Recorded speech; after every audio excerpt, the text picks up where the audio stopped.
Hi, I am Nikki. I am a clinical social worker and I have a specialty in mental health. I have a private practice in the Salt Lake Valley in Utah. My specialty is working with clients that have anxiety. It tends to present with people-pleasing tendencies and perfectionism. Previous videos we have done are on me talking about different topics. Today I wanted to bring on Stacy Malone, who is a certified health and wellness coach, so that we could tackle a really complicated topic and hopefully make it a little bit easier for not only us, but everyone else to understand. So you want to tell us a little bit about yourself? Sure, thanks for having me. Absolutely. I am, as Nikki mentioned, an ACE certified health and wellness coach, and I service clients typically all over the United States, but predominantly here in Utah. And I partner with my clients to help them understand and identify their barriers that keep them from making the changes that they really want to improve their overall health and wellness. So not a difficult challenge at all. Very difficult. When Stacy and I started talking about topics that we wanted to discuss, there were a number of options that we had. We wanted to discuss a topic that was relevant for both of our clientele, and I think boundaries is something that impacts both.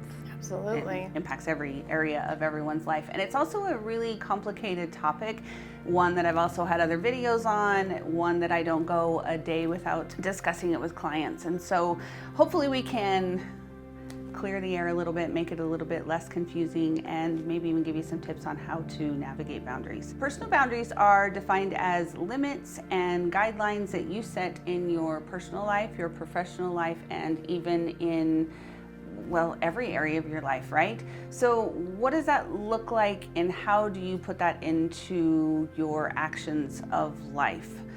I guess I'm kind of curious, do you see this impacting how people want to make changes in their lives? I do. Ultimately, for the clients that I work with, we have to partner together for them to be able to identify where their boundaries might be lacking. Right? So if I have someone who's struggling with lack of sleep or stress, or they would like to improve or manage their weight in a different way, they have to be able to identify what their own boundaries are. Sometimes they have to redefine their boundaries. Sure. I'm curious, what I see a lot with my clients is they get stuck in, so there's a lot of terms for this. It's all or nothing thinking, it's black and white thinking, where they feel like, okay, this is my boundary and I can't ever change it. Does this something that you see with clients where they identify what they want their boundary to be, but then they don't want to move left or right of center? Is this something that you ever see? It's certainly not uncommon. I think oftentimes people need help to figure out what the boundary should be. And when they're trying to navigate a lot of different changes at one time, sometimes they have to tighten a boundary and learn how to release it a little. That's got to be hard for people. It is hard for people. Also, communicating that boundary is very difficult for people.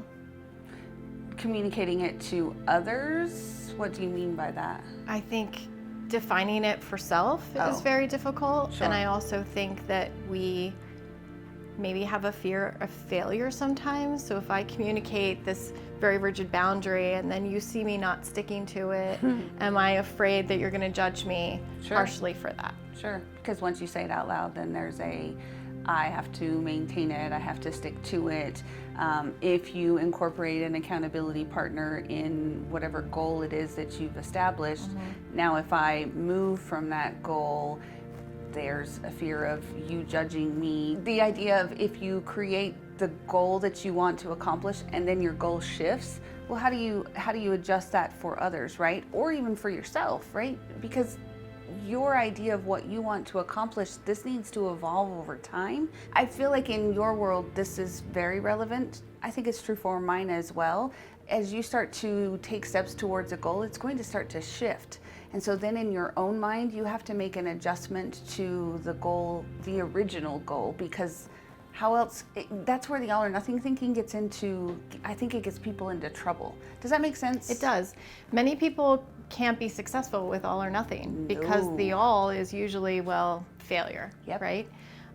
So I do think that there are people that have to allow some evolution of the goal, which means our boundaries again have to grow larger, or they have to shrink. We have to feel the ability to be able to morph the goal as we improve and become better. And when I was going through my own individual health improvement journey, I had to live a very structured boundary in order for me to feel successful. Now, because I've been able to successfully help other people open up their options and to be able to look at their boundary as not something that takes away life, but actually brings them the freedom of being able to enjoy more things. That's so true, because I think people that I work with, as they start to implement boundaries in their life, they tend to get very rigid in the beginning, which isn't necessarily a bad thing, especially for people who didn't have boundaries at all in their life.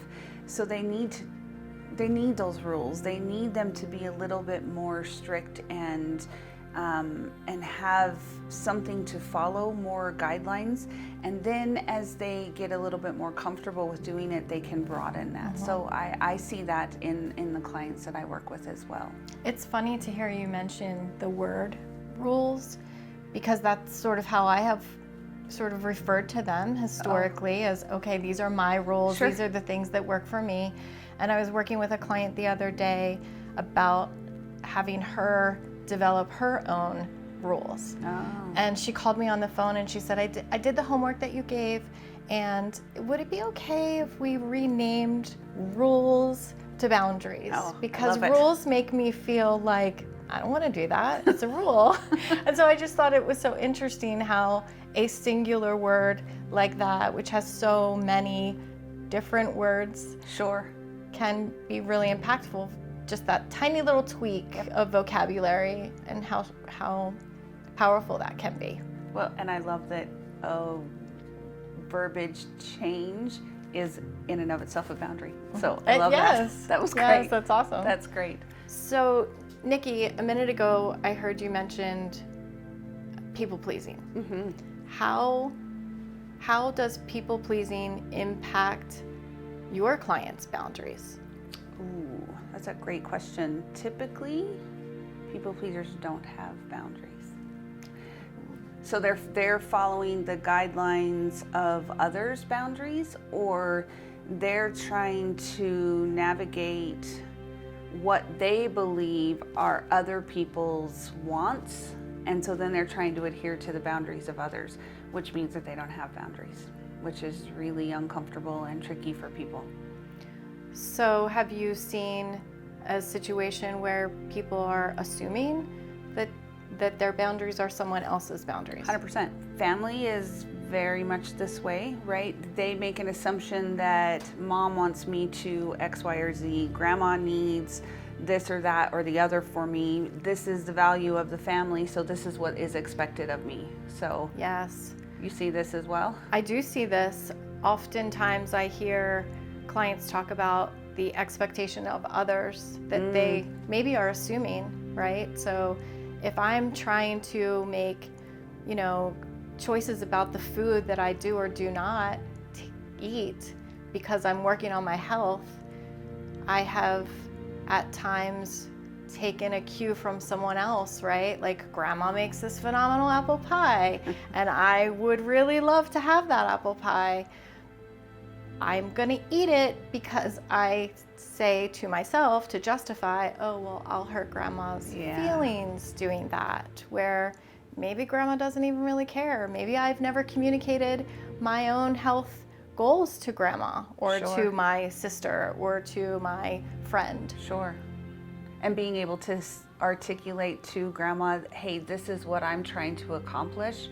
Grandma's likely going to say no problem at all, but we get afraid to say hey, this is what I'm working on. And it isn't that even what I have found with clients is it isn't that they're afraid to say what it is that they're working on. The assumption is grandma's going to have her feelings hurt that I don't eat her pie or whatever it is, right? That's the example that you're using. It isn't that they're afraid that that's what's going to happen. It's that they don't express what it is that they actually need, right? And that's part of the problem is when you don't express what it is that you need, I need to not eat it so that I can follow through with my own health goals. You express that to the people that you love and care about. What does grandma actually want? Right. For you to be happy. Yes. For you to follow through with whatever it is that you're trying to live your life to your own values, to your own expectations, to your own desires. That's what grandma wants. Or anyone else in your life, to be fair. Doesn't even just have to be grandma. We would like to hope that those are the type of people that we're fair. Around. Fair. Okay, that's fair. And if we aren't, then maybe we need to look at different kinds of boundaries with those individuals in our lives. So that just brings up a whole different topic, right? Indeed it does. 100%. Let's also talk about how for a lot of people that I talk with, and I don't know if you see this with the clients that you work with, is I talk to clients about boundaries and they get this glazed over look on their face like, what the hell are you talking about? Do you get this? I have gotten that. Yeah. And so then you kind of have to break it down. Okay, well, we defined it earlier. It's your limits. It's your desires of things that you want in your life. It's what you value. So then it becomes a discussion that I have with clients, like, what do you value? What are the things that are important to you? Because if you can then identify what you value in life, then you can decide what your boundaries are, right? When you mention people who are people pleasers, you're looking for what someone else is appreciating in life. You're not looking at what you appreciate, what you value, what are your, I guess, the word that comes to my mind, it's morals, but people get a little tripped up on that word sometimes. Right. But it is the items that you find value in, and then you can create those guidelines and those limits around that. I like the tie to that because that's a very heavy motivator. When you're identifying what you want to what is important to you, to your why, it can sort of give you a really positive snowball effect. So you connect your why to helping clients achieve their goals too. I do. It's one of the first things we talk about is, okay, tell me what you want. Tell me what your ideal place is. Why? Why do you want that? Because I have found in talking to people, if they don't have an overwhelming why that sometimes makes them emotional, they don't understand, why am I doing this? Because why is it worth it? When it gets hard, they're out. Yeah. So you gotta It's too easy to have grandma's pie. Well said. Well said. When you and I were talking last week, it came up about authenticity. So let's chat about how being authentic probably helps with the why, helps with boundaries, and it also helps combat people pleasing. So it does. We chat about that. It's also interconnected. I think sometimes we don't really know who we really are. So it's really difficult to be authentic if you don't have a solid foundation of who you are and why you are that. Agreed. Interestingly enough, authenticity is something that I talk with clients about all the time because defining who they are is something that is really, really hard for people. There's familial expectations, right? The family that you are raised in, there's just certain expectations that you're to have. And oftentimes people don't even stop and think, does this align with what I want? Is this who I am? Is this something that I even desire, or is this serving me any longer, right? Maybe it served you at one point, but does it any longer? So I actually have had videos on this topic alone purely because this is a discussion that I have with clients so frequently. There could be areas related to authenticity that maybe they served you well in certain areas of your life, but we consistently change and evolve as we should be throughout our lives. You should not be staying stagnant. So the things that have served you well in certain places of your life, those may no longer be serving you well, and so that's something to look at. Is this serving me well? Is this aligning with who I am authentically? And now how do I align a boundary that goes along with that? Seems like a really important self-check. Oh, yes. Right? We need to check in with our own self. Why am I doing this? Yes. Is it because I love it, because it brings me joy, or is it because someone else expects me to just continue doing this? Well said. Well said. And then that goes right back to the value piece, right? Is this not just, is this a value that I appreciate, but is this bringing value to my life? Because if you are engaging in people-pleasing tendencies, it would be really hard pressed for somebody to convince me that their people-pleasing tendencies is giving value to their life. Right. Well, and if you think about the irony in that, to me, if I'm a people pleaser, I don't care about the value in my life. I just care about the value that, in other people's lives. Said. And your needs go below everyone else's when that's the case, right? Where do you fall on the list? It's usually low. Very low. Very low. Yep. I see that a lot in my clients too, where they have not yet learned how to appreciate the importance of self-care and what value that can bring to our overall balance. Right. Restoration. One thing that is a really challenging piece for people as they are creating boundaries is people's response to boundaries, if you've never had them, can be poor. Whatever your new guideline is or whatever your new limit is in your life, this individual that you're now having this boundary with, that could be uncomfortable for them because this is new. So try and remember that their response to you is not about you. It is about them, right? Typical human behavior says somebody's response is about what they are feeling, not about you. And we can't control the way that they react. Nope. Something that I have heard others do is explain to them, I know this is different. I know, like you said, it feels uncomfortable. Having the confidence to just explain back to your why. I know this is different for us. I know this looks very different. It feels very different. I want you to understand where this is coming from and why. I think can sometimes really help other people adjust and adapt and provide a little bit of understanding. Well said. Goes back to grandma's pie. She gotta explain why. Love grandma's pie. Gotta love grandma's pie. It sounds like for both of our sets of clients, boundaries is something that is very important. So maybe we could talk about tips. Sure. When you are considering what boundaries you want to create in your life, I think being able to assess what values you have will be able to help you to determine how to create your boundaries. So that can be something you can do on your own. Create a list, put pen to paper or computer to Word doc or whatever you happen to use. Because I think that that can be super helpful for you if you know what your values are in life, what's important to you, what you set as a priority. These are things that can help you to create your boundaries. I'm curious, is that something that you would tell your clients to do? Yes, sometimes I start by what we need to stop doing, right? Sometimes that can be really powerful. If we feel like we're in this weird cycle of not being able to do that, we need to stop something in order to start something else. Smart.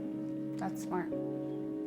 I would have not thought of doing that, but I can see why that would be super beneficial in the work that you do. So that's really smart. I like that. I think sometimes something that can be helpful is that we have to not apologize for setting our own boundary. We have that right to set our own boundary. It's funny you should say that, because one of the other tips is when you set a boundary, apologies are not necessary. No can be a complete sentence. That's another one of the tips, is no is a complete sentence. You don't have to say, I'm sorry, but, I'm sorry because of, I'm sorry, and then give an explanation. No is a complete sentence, and people really struggle with this one. They have a hard time not giving either too much information or trying to rationalize why they're saying no or whatever the case may be. No is a complete sentence when setting a boundary. And an apology is not necessary. You don't have to say you're sorry when you're trying to set a boundary. Another tip I would recommend when setting boundaries is asking yourself what you need and what you want, because this is a really, really helpful thing when trying to decide what it is that you need to create as far as boundaries go. So Another thing to remember is boundaries are also limits. They're not just hard no's, right? How far does my yes go? How far does my no go, right? They are limits. They're not just an absolute no or a 100% yes. They might be a limit by which those happen. So what do you need? What do you want? Because those are really important things for you to consider when you're setting your boundaries. Another piece that goes really, really well with that is following your instincts, right? We have instincts for a reason. Our instincts are not just for safety only, right? We have instincts that keep us safe, that keep us protected, that make sure we don't do really dumb things that could harm us. They're also there to get us in a space that is really beneficial for us. So following our gut instinct is something that can be tricky to do if you're not used to doing it, but following your instincts and what your emotions are trying to tell you can be really, really beneficial in setting and establishing boundaries, because they are not always the easiest thing to do, especially if you get pushback when you try to set boundaries from others. So you need to know, going back to what you said earlier, what's your why? If you get pushback from a person in your life when you go to set a boundary, you will need to be able to say, this is something that's important to me, and I know my instincts are saying this is what I need. So you really want to be able to stand with that. And trusting that you know your own self better than anyone else does. Well said. That's what our instincts do. Prioritizing your life is one of the most important parts in setting boundaries, right? You need to know what's high on that list of priorities, because if you don't, how are you going to know what to do? This really goes really, really well with what you do in your world. I mean, I think that that's important with any boundary, but in particular with what type of work you do. I do, and understanding what is my most important priority right now, and allowing yourself the time to work through that and being flexible enough to adjust it. And sometimes things happen. We can't control all the things for all of the people. If you are unsure about what you want, pause. Don't feel pressured to make a decision. Take a breath. Say, I'm not sure, I will get back to you. That is a perfectly good response if you're not sure of how to set a boundary. Boundaries are not a hard and fast rule. They are not a scientific A plus B equals C. So just remember, we talked about this earlier, the evolution of what a boundary might look like today might be different in a couple of weeks or a couple of months. So be flexible with allowing some change to happen, not because you want to people please, but because you might need to make an adjustment with, my goal is changing as time moves on, and I might need to adjust that. You might need to bend a little bit. You might need to adjust those as you make the changes that you need in your life. So try to keep that in mind, that they're not an A plus B equals C type of an equation. It's hard. They're a little dirty and a little bit muddy sometimes, but you can make some changes if you need to. Although sometimes when our boundaries are very rigid, that discipline allows us more freedom to expand those boundaries. We trust ourselves, we have been successful in certain things that maybe we hadn't been previously, and that discipline actually can bring a lot of freedom to our world. It might need to be really strict in the beginning and change over time, right? Yes. Like we talked about earlier. Remember when we talked earlier about how other people's responses can be negative? So one of the tips is be prepared for that. That's a possibility. If you're new to boundaries and you're implementing them in your life, it's okay to have a negative response. Just remember that's not about you. That's about what that other person is feeling. So just try to remember that. Last but not least, as far as tips go, we mentioned this earlier, having an accountability partner, right? If you're making some changes in your life, having somebody to be accountable to can be really, really helpful. I'm guessing that this is true in your world. I definitely know that it is in mine. Because if you're trying to make any kind of changes in your life, if you can shoot a text to somebody, you can pick up the phone, you can meet up with somebody, having somebody there to say, hey, this is really hard, but this is the change that I'm making today, or this is the new boundary that I'm implementing, since we're talking about boundaries, that having that accountability with somebody new can be really, really helpful. And sometimes it's about finding a new community, people who have been where you have been, who have experienced the struggles that you are also trying to work through. Absolutely. I think there's a lot of power in supporting one another. I think another great thing about having an accountability partner is there's something that happens when you share your goals with someone else. Sure. It drives a little bit more motivation to us sometimes. Oh, well, I have made this commitment, I've told them I'm doing this, I want to fulfill that. And when someone else knows and is available to support you, it can be a game changer. Hopefully you have found this to be helpful. Boundaries can be tricky to navigate, especially if they're new to you. But hopefully this kind of helped to clarify it just in being able to talk about it from a couple of different perspectives. If this is something that you want additional help with as a therapist, I can help. If there's some change that you want to make as far as health and wellness go, Stacy can help you. How can people find you if they want to make some changes in their life? They can quickly and easily find me at our website, which is trueforyouwellness.com. which I will link in the description, so you will be able to access that easily. If you are looking for some help from a mental health perspective and you happen to live in Utah or Ohio, you can reach out to me and I can help as well. evolvecounselingutah.com. My website will be in the description as well. We appreciate you watching. We hope that this has been beneficial for you, and don't forget to subscribe to my channel.